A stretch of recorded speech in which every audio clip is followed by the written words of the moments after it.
हरि ओम मित्रों, गायत्री ज्ञान गंगा में आप सभी का एक बार फिर से स्वागत है। मित्रों, आज हम बात करने वाले हैं किसी भी साधना को शुरू करने के पूर्व गायत्री वेद माता की साधना करना या उनके मंत्रों का जाप करना या उनसे अनुमति लेना क्यों आवश्यक है। आज हम इसी पर बात करेंगे। और आध्यात्मिक विकास के लिए गायत्री मंत्र और पंचाक्षरी मंत्र की साधना के बाद ही आप किसी भी प्रकार की तंत्र साधना या किसी भी प्रकार की साधनाओं में सफलता प्राप्त कर सकते हैं। इसका क्या कारण है, तो आइए जानते हैं। मित्रों, जो गायत्री साधना है वो सभी योग साधनाओं का मूल है।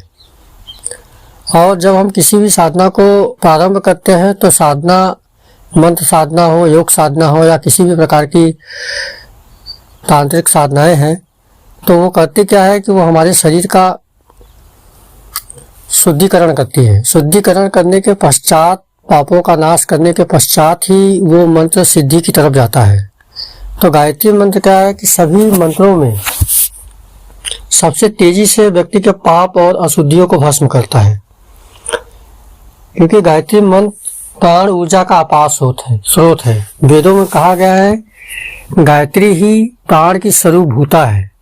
तो जो प्राण की ऊर्जा है वही मंत्र की ऊर्जा होती है, क्योंकि जब मंत्र साधना किया जाता है तो वो सबसे पहले प्राण से ही संपर्क होता है। जैसे ही प्राण ऊर्जा और मंत्र ऊर्जा का मेल होता है तभी मंत्र सिद्धि की तरफ जाता है। तो जो गायत्री मंत्र होता है साधक को प्राणवान बना देता है। गायत्री मंत्र जपने वाला व्यक्ति के अंदर प्राण प्रबल हो जाते हैं, उनके प्राण अच्छे हो जाते हैं, वो बीमार नहीं पड़ते, उनका मस्तिष्क पवित्र हो जाता है, शुद्ध विचार शुद्ध हो जाते हैं। तो गायत्री मंत्र जो है वो साधना, किसी भी साधना को संपादित करने की पात्रता को प्रदान करता है और साधक में उच्च दिव्य गुणों का विकास करता है तथा साधक का परिवर्तन करता है। तो इसीलिए जो हमारे प्राचीन गुरु थे, ऋषि मनीषी थे, उन्होंने साधक को सर्वप्रथम गायत्री मंत्र, अपने शिष्य को सर्वप्रथम गायत्री मंत्र को ही गुरु दीक्षा के रूप में दिया, ताकि जो साधना करने वाले साधक हैं, उनके शिष्य हैं, वो किसी भी उच्च कोटि की साधना को करने योग्यता हासिल कर सके। तो आप एक तरह से समझ सकते हैं कि गायत्री मंत्र किसी भी साधना को सफलता प्राप्त करने की एक कुंजी है। बिना इस कुंजी के हम अन्य साधनाओं में सफलता प्राप्त नहीं कर सकते हैं। तो यदि आप गायत्री मंत्र की साधना करते हैं और पंचाक्षरी मंत्र की साधना करते हैं तो आप किसी भी प्रकार के तंत्र साधनाओं में सफलता प्राप्त कर पाएंगे। इसीलिए वेदों में गायत्री मंत्र को प्रमुखता दी गई है, इसीलिए गायत्री मंत्र की महत्ता को बताया गया है। क्योंकि गायत्री मंत्र में जो भू, भुव और स्वः है वो प्राण, अपान और व्यान है। बार बार प्राण और अपान और व्यान का चिंतन करने के कारण हमारा जो प्राण तत्व है वो स्ट्रॉन्ग हो जाता है, मजबूत हो जाता है, जिसके कारण हम साधना की सर्वोच्चता को प्राप्त करने की सामर्थ्य हासिल कर पाते हैं। इसीलिए गायत्री मंत्र किसी भी साधना को शुरू करने से पहले गायत्री वेद माता का पाठ आवश्यक होता है।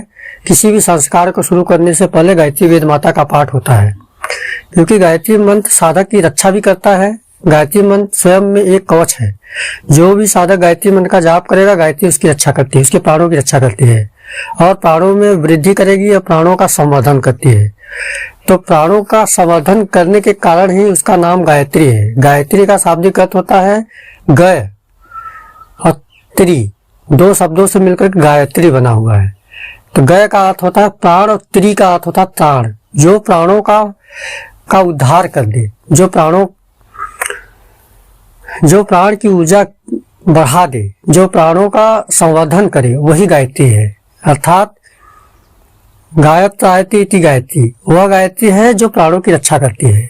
तो प्राणों की रक्षा करने के कारण ही इसका नाम गायत्री है। और इस मंत्र का जाप करने से हमें सभी प्रकार की लौकिक पारलौकिक उपलब्धियां प्राप्त होती हैं। और हम किसी भी तंत्र साधना करें या वैदिक साधना करें, कोई भी साधना करें, उन साधनाओं में हमें सफलता का जो हमारा प्रतिशत है वो बढ़ जाता है। इसलिए आप जितना ज्यादा गायत्री मंत्र जपेंगे, उसके बाद किसी भी दूसरी साधनाओं को आप करेंगे तो उसमें आपकी सफलता की संभावना अत्यधिक होगी। तो मित्रों, हमारी जानकारी कैसी लगी जरूर बताइएगा। धन्यवाद। हरिओम। जय माँ गायत्री। जय।